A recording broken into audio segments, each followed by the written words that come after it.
Sejam muito bem-vindos, pessoal, a mais um vídeo do canal. Quem acompanha aqui a nossa comunidade viu que eu iniciei uma série de vídeos sobre como a religião foi sequestrada pelos regimes totalitários do século XX e demos como exemplo a Deutschen Christen, a Igreja Protestante do Terceiro Reich.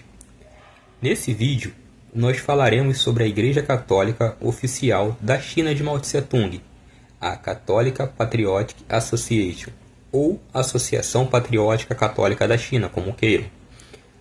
A Associação Patriótica Católica Chinesa, com a sigla APCC, é uma organização que substitui a Igreja Católica na China, sob a supervisão do governo comunista. A seguir, relatamos alguns pontos principais sobre o funcionamento dessa anti-igreja. A Associação Patriótica Católica Chinesa foi fundada em 1957 como parte da política do governo chinês de controlar as organizações religiosas. O objetivo era criar uma versão patriótica da Igreja que estivesse alinhada com os nefastos princípios do Partido Comunista. A Associação Patriótica Católica Chinesa não reconhece a autoridade do Papa, o que contrasta com a prática tradicional da Igreja Católica em outros países. Os bispos da Associação Patriótica Católica Chinesa são nomeados pelo governo comunista e sem a aprovação papal.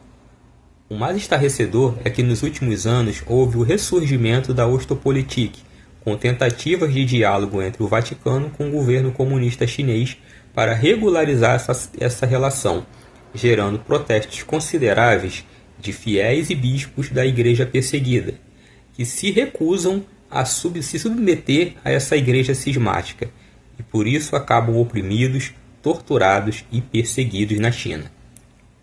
Essa seita cismática opera sob a supervisão do Departamento de Assuntos Religiosos do governo chinês, que regula as atividades religiosas no país. Isso implica dizer que as práticas e ensinamentos da Associação Patriótica Católica Chinesa devem estar de acordo com a ideologia do Partido Comunista. Assim, ao mesmo tempo em que a Associação Patriótica Católica Chinesa realiza missas e sacramentos, suas práticas são influenciadas pelas necessidades de conformidade com as diretrizes governamentais. Isso inclui restrições sobre quem pode ser ordenado padre ou sagrado bispo. Em 2018, um acordo provisório foi firmado entre o Vaticano e a China em relação à nomeação de bispos, buscando unificar a Igreja Cismática Oficial e a clandestina, que permanece fiel ao Papa. Esse acordo ainda gera debate sobre sua eficácia e implementação, com a indignação total dos católicos perseguindo da China, é preciso dizer isso. Isso porque, mesmo com este nefasto acordo, onde Roma praticamente reconhece a existência da Associação Patriótica Católica Chinesa, muitos católicos na China optam por se reunir em comunidades clandestinas, que não reconhecem a associação, justamente porque esta seita cismática se fundamenta em princípios comunistas. Por isso mesmo, esses grupos de católicos autênticos enfrentam perseguições e repressões por parte das autoridades. A Associação Patriótica Católica Chinesa é um exemplo de como a religião pode ser moldada pelas políticas estatais em contextos autoritários. Ela representa um esforço do governo chinês para controlar a prática religiosa, enquanto tenta manter uma certa legitimidade entre os católicos no país. Além disso, a relação entre a Associação Patriótica Católica e o Vaticano continua sendo uma questão complexa e delicada. Tanto que, em 28 de março de 2000, a Fundação Cardeal King envia uma carta aberta ao Vaticano, endereçada ao Papa João Paulo II e aos cardeais Joseph Ratzinger, Giovanni Battista Re, Angelo Sodano, em nome dos católicos perseguidos na China Vermelha. As ideias-chave desse documento incluem acusações à Romanidade do Vaticano de, no mínimo, serem coniventes com a Igreja Cismática na China. Eles enfatizam no documento que a Associação Patriótica Católica Chinesa é, no caso, uma entidade cismática, pois não reconhece a autoridade suprema do Papa e promove uma igreja nacional, que se afasta da doutrina católica tradicional. Eles também criticam o fato de que seminaristas dessa igreja cismática estarem sendo educados em seminários católicos nos Estados Unidos, enquanto os seminaristas da Igreja Católica Perseguida não recebiam o mesmo apoio de Roma, o que é considerado no mínimo injusto, no mínimo discriminatório. Então, eles relatam ainda que a Igreja Católica Perseguida na China, ou seja, a igreja que permanece fiel ao Papa, é negligenciada e não recebe sequer apoio financeiro adequado, comparável ao que é dado à igreja cismática e oficial do governo comunista, o que perpetua, então, no caso, o sofrimento desses fiéis católicos.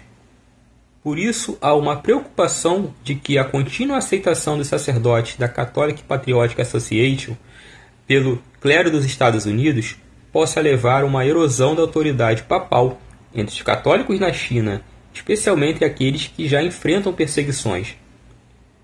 Os católicos perseguidos na China concluem que o Vaticano deve implementar um programa abrangente para educar, no caso, os seminaristas da igreja perseguida, tanto no exterior quanto dentro da China, para apoiar aqueles que permanecem fiéis à doutrina católica.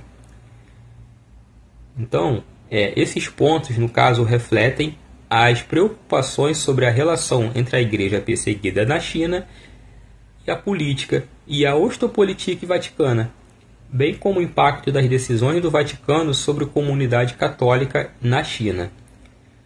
Os prelados citados no documento são acusados formalmente de apoiar uma igreja cismática em detrimento da igreja perseguida, o que é muito grave. Gente, isso é muito grave. E os católicos chineses lembram ainda que quando Dom Marcel Lefebvre precisou sagrar bispo, Roma não titubeou, mesmo com a causa do bispo francês sendo justa. E para a perplexidade total de todos, para completar ainda, o Papa João Paulo II envia o cardeal francês Roger Etchegaray para participar de um encontro de religiões promovido por essa igreja cismática. E pasmem, o cardeal Roger Etchegaray concelebrou uma missa com os cismáticos numa igreja que foi roubada pelo governo comunista e transferida para a igreja cismática. Após ser questionado sobre o ocorrido, o cardeal Etchegaray declarou na revista 30 Giorni de 1993 que a igreja cismática do governo comunista daria autonomia e liberdade aos fiéis católicos. É uma piada, né? O que gerou estarrecimento e revolta dos católicos perseguidos, óbvio.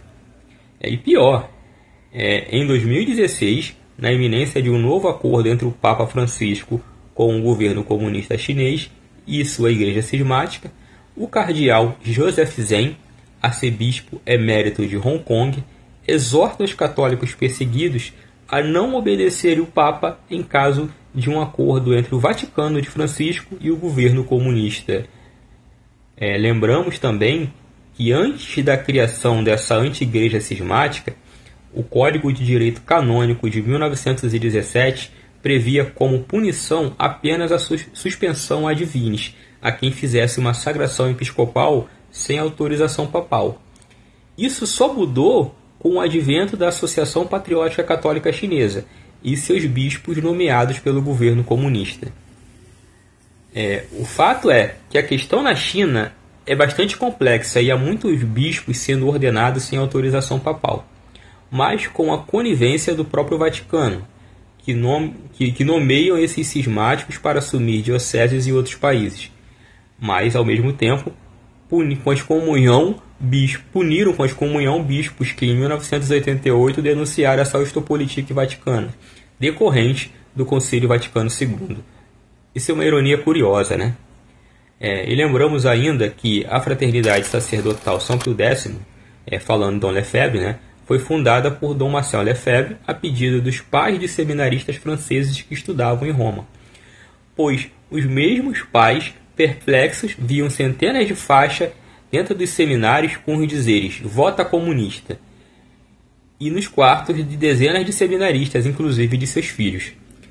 Nessa perspectiva sombria, os pais de seminaristas franceses interpelaram a Dom Lefebvre e pediram: "Monsenhor, salve nossos filhos, livre nossos filhos do comunismo."